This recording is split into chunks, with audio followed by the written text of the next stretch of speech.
আমার শ্বশুর আমার দিকে খারাপ নজরে দেখে, আপন নন্দের উপরও সে হাত দিছে। আমি কবিরের মেয়ে, সে আমাকেও ছাড়ে না, সে আমার করছে। বাপ হইয়া নিজের মেয়েকে এবং আমার মেয়েকে সে করছে।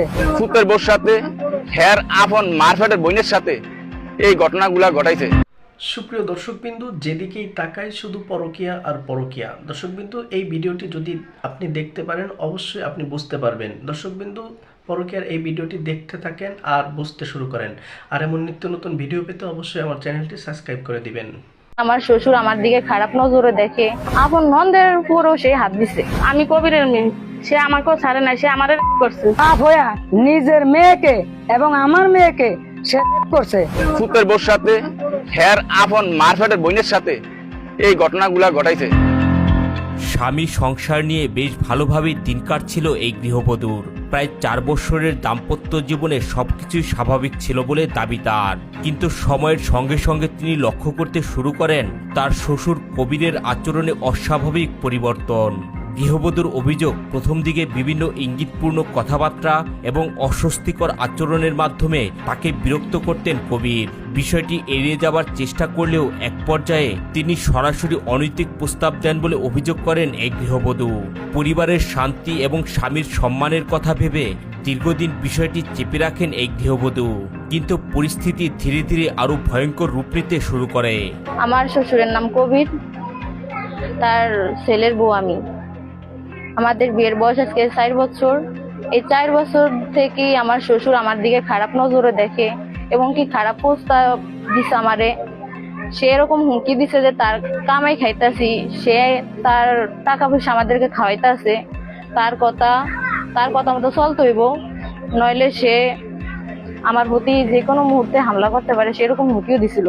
তারপরে আমি কি তার কথা শুনি নেই।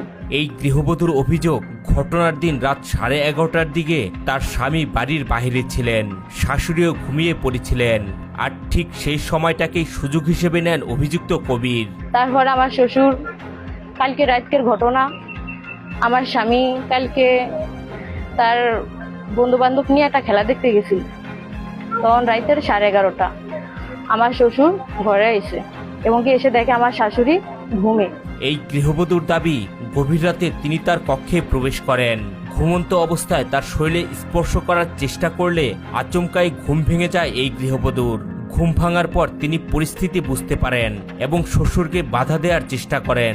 তার অভিযোগ, এরপরও শ্বশুর কবির জোরপূর্বক অনৈতিক আচরণ করার চেষ্টা করেন। আমার শাশুড়ির ওয়ার্ডের কইরা আমার শ্বশুর আমার রুমের ভিতরে ঢুকছে।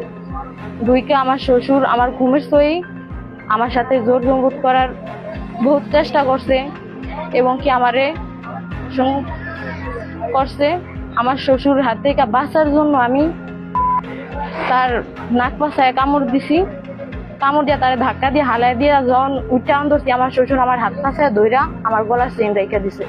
আমার শ্বশুর এবং কি তার বোন, তার আপন বোনের সাথেও কি দর্শন করছে এবং কি সেই কথা শোনার পর এবং কি শুনছি আমার আপন ননদ, আমার আপন নন্দের উপরও সে হাত দিছে এবং কি দর্শন করছে তার মেয়েকে দর্শন করছে। এসব শোনার পরও কি আমি একটু ভয়ে ভয়ে ছিলাম। এখন আমি উচিত বিচার চাই। তবে এই ঘটনার পর সামনে আসে আরো বিস্ময়কর কিছু তথ্য। শুধু পুত্রবধূই নয়, অভিযুক্তের নিজের মেয়েও বাবার বিরুদ্ধে গুরুতর অভিযোগ তোলেন। ক্যামেরার সামনে দেয়া বক্তব্যে তিনি দাবি করেন, দীর্ঘদিন ধরে বাবার অনৈতিক আচরণের শিকার হয়েছেন তিনি নিজেও। তার ভাষ্যমতে, প্রতিবাদ করার চেষ্টা করলে তাকে মানসিক চাপ ও বিভিন্ন ধরনের নির্যাতনের মুখোমুখি হতে হতো। শুধু তাই নয়, পরিবারের আরও একজন নারী সদস্য একই ধরনের ঘটনার শিকার হয়েছেন বলে অভিযোগ করেন তিনি। আমি কবিরের মেয়ে, সে আমাকেও ছাড়ে না, সে আমার করছে, আমার আগে আমার কুকুরও করছে। এগুলার প্রতিবাদ আমরা চাইতাম গেছি, আর এগুলোর প্রতিবাদ চাইতাম গেছি, আর হ্যাঁ আমাকে পুরো হামলা করছে। আমরা এটার বিচার চাই সরকারের কাছে, আমরা এটা ন্যায্য বিচার চাই। এগুলা নিয়ে আমরা প্রতিবাদ করতাম যাই, এখনই আমার মার উপরও হামলা করছে এবং আমার বাইরের উপরও করছে, আমার বাইরের উপরও করছে। হ্যাঁ, কাউরে ছাড়ে নাই। আমরা এটা চাই একটা ন্যায্য বিচার জয়, আমরা সঠিক বিচারটা চাই, আমাদের বিচারটা পাওয়া দিবেন। আর আপনারা এলাকার মানুষেরও জিজ্ঞাসা করে দেন সত্য না মিছা, যাচাই বাছাই করে দেন। অভিযুক্ত কবিরের ছেলেও বাবার বিরুদ্ধে অবস্থান নেন। তিনি দাবি করেন তার স্ত্রী ও বোন যে অভিযোগ তুলেছে তা সত্য।